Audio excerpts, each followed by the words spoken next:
Welcome to the Ask Dr. Deanna show. I'm Dr. Deanna Osborne, your host. Join me weekly as I cover various health-related lifestyle medicine topics that you get to request. This show is for anyone who wants to proactively improve their health position. I hope you enjoy the show.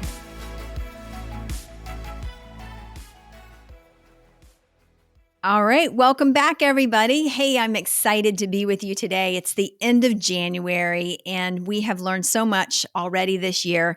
It's been great having questions come in from many of you and just comments and so forth. So we're really excited about today's topic, which is basically intermittent fasting for the beginner. I would say it's intermittent fasting for the beginner. Start here because a lot of people are jumping on the intermittent fasting bandwagon. There's lots of information out there, and oftentimes people get confused. They're not really sure, why am I doing this? What, all this stuff. So I thought I would just start with the beginner and pretend like you know nothing. You're brand new to intermittent fasting. Maybe you've not even heard of the term. So let's start there, and I'll just give kind of a brief overview. Intermittent fasting is a tool that I use a lot. Okay. There's not a day that goes by that I don't use this tool in my medical practice. And I use it to help people manage their weight. I use it to help people reach a level of detox or cellular cleansing. I also use it to help people who are struggling with a lot of inflammation in their body as well. It's a very powerful tool that can get really incredible results. So intermittent fasting is usually where you fast for a certain number of hours in the day, and then you have an eating window for the rest. And that can vary. We typically have people start out with a 12-hour nighttime fast. So that's a simple one. I always say everybody should be doing this anyway. You should have been doing this all along, and maybe you already are. So a 12-hour would be you had dinner at 7 p.m., and you don't eat any calories whatsoever until 7 a.m. the next day. That's 12 hours. What's the secret or the magic about the 12 hours? The secret or the magic about the 12 hours is that it takes 12 hours for you to burn through all of the glucose or the sugar that is in your body. After that, you actually start to burn some fat, which we love. Okay. We love when we go fat burning. I like burning fat, especially if I'm not having to do it in a gym. So that's a good thing.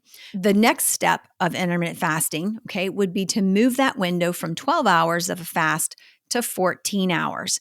And in that scenario, you would fast for 14. And then the remaining time would be your eating window when you would consume all of the calories for your day. After that, when people have that down, I usually have them move to a 16-hour fast. And for a lot of people, that's kind of the sweet spot.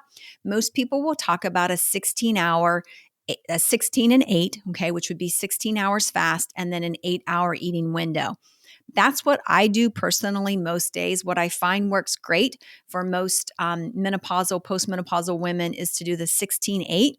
And to even throw in a few days where they're going a little bit further and they might fast 18 and eat in a 6-hour window.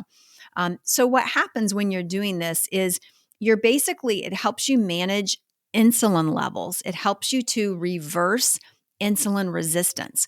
Okay, so insulin resistance is one of the reasons that we see all of the weight gain in the US.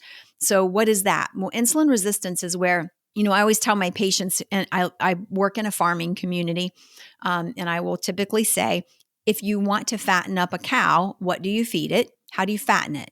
And they'll say grain. You feed it grain. That's right. And that's what we are in the US. We are grain fed. You could just stamp that thing right across our forehead, grain fed. Okay. And so grain causes insulin resistance. It's too much. Okay. When you look at foods and what we need, we've got essential fats that we have to get in our diet because our body can't make them and we have to eat them or consume them. We have essential amino acids, which would be proteins that we have to get in our diet. Our body can't make them.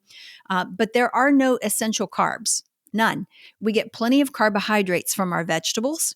We get some carbohydrates if we're eating fruits, but we've moved in this direction of massive amounts of grain. And if you look at that pyramid, that thing is crazy. I can't even begin to tell you the amount of grain, but it is a diabetic's worst nightmare as far as I'm concerned, because it's carbs, carbs, carbs, carbs, which causes insulin resistance.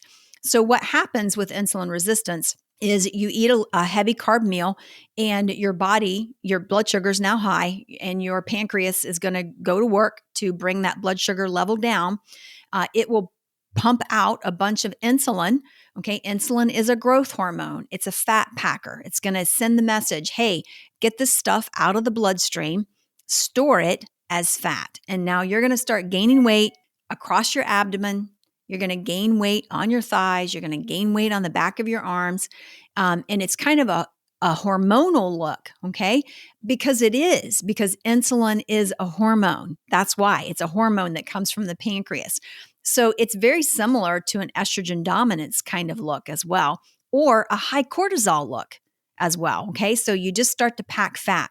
The problem is with insulin resistance, the pancreas keeps pumping out more and more and more because our cells become resistant to it. We stop having, when we're swimming in a sea of this stuff, we start responding the way that we should. And so we're swimming in a sea of it, and the cells aren't responding. So the pancreas pumps out more and more and more, trying to get it to respond. And we just end up gaining more and more weight. We're hungry. We have all these fluctuating blood sugars. It's this whole nightmare. That is insulin resistance. Insulin resistance is also known as prediabetes or type 2 diabetes. That is what it is. It is a reversible disease. Okay. Type 2 diabetes is a reversible disease. Insulin resistance, reversible. Prediabetes, reversible. How do you do it? Intermittent fasting is one of your tools. That's why we do this. So when you're fasting, you are breaking down some of that fat. Your insulin levels will come down. Your cells will become more responsive to the insulin that you're making.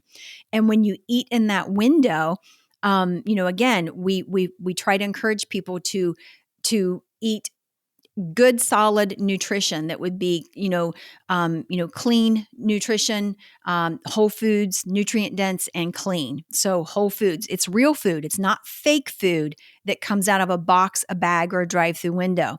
It's whole foods. Okay. So this is an apple. This is broccoli. This is, a steak. This is chicken. That's a whole food. And then it's clean. Where was this? How was this grown? What was it sprayed with?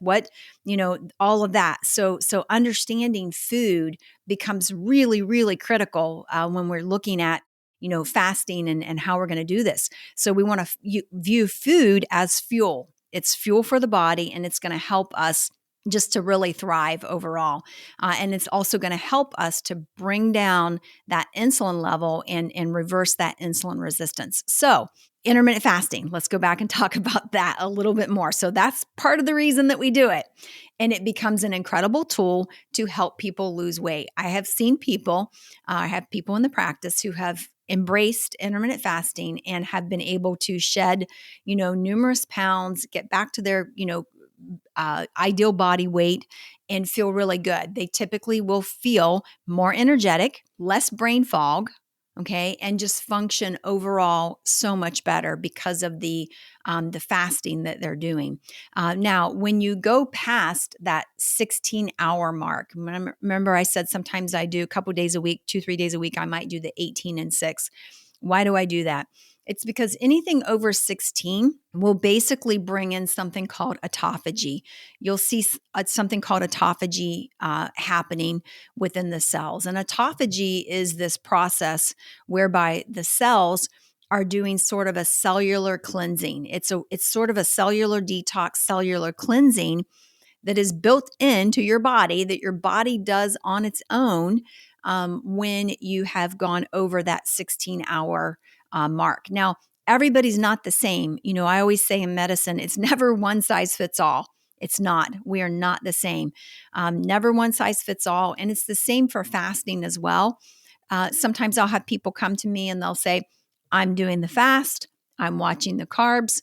It's the needle's not moving. Well, you might be that person who, if you have no other medical conditions, always work with your doctor, of course, but you might need to step it up. You might need to kind of shock the metabolism a little bit. And, you might end up doing one meal, in a 24-hour period to just kind of shake things loose and get things moving in the right direction again. But basically, the intermittent fasting is designed, it is used, it's very, very healthy.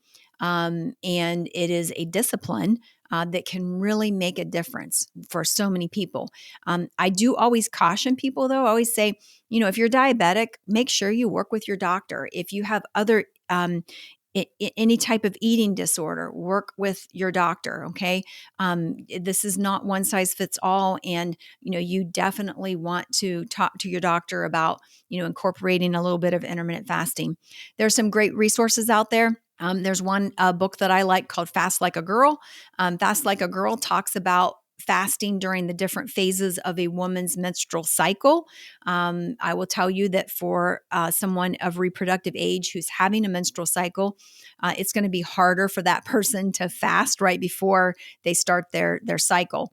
They just shouldn't do it then. Okay. Their body has additional needs, things going on hormonally from a reproductive standpoint. And so that's just not a good time.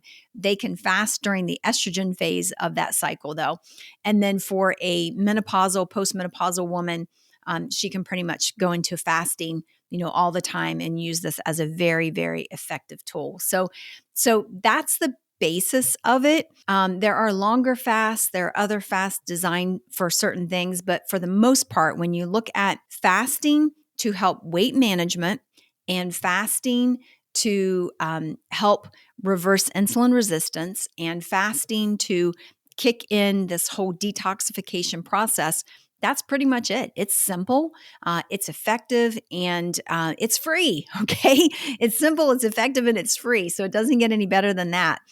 We've got other resources that are available on my website. You can go to deannaosborne.com. The other thing is, on deannaosborne.com, you actually can get a copy of Dr. Deanna's Healing Handbook. I go into lots of detail. Okay. So if you like the material on the podcast, you might want to grab the little handbook. It is a handbook that I put together specifically for my patients to kind of help guide them through health, nutrition. We talk about so many things from, what's wrong with the food to intermittent fasting. All of the things are in there. Hormones. We even have a section on hormones. So pick that up. And take a look at that because it'll be a great resource that you can keep referring back to as well. So thanks so much for joining me today.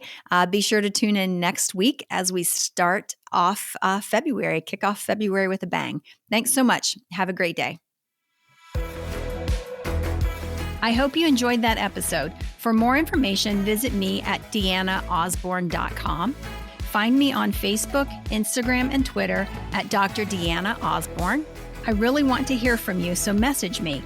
I love taking your messages and creating topics from them. Please rate, review, subscribe, and share my show with those who have an interest in health and wellness. Thank you for tuning in and see you next week.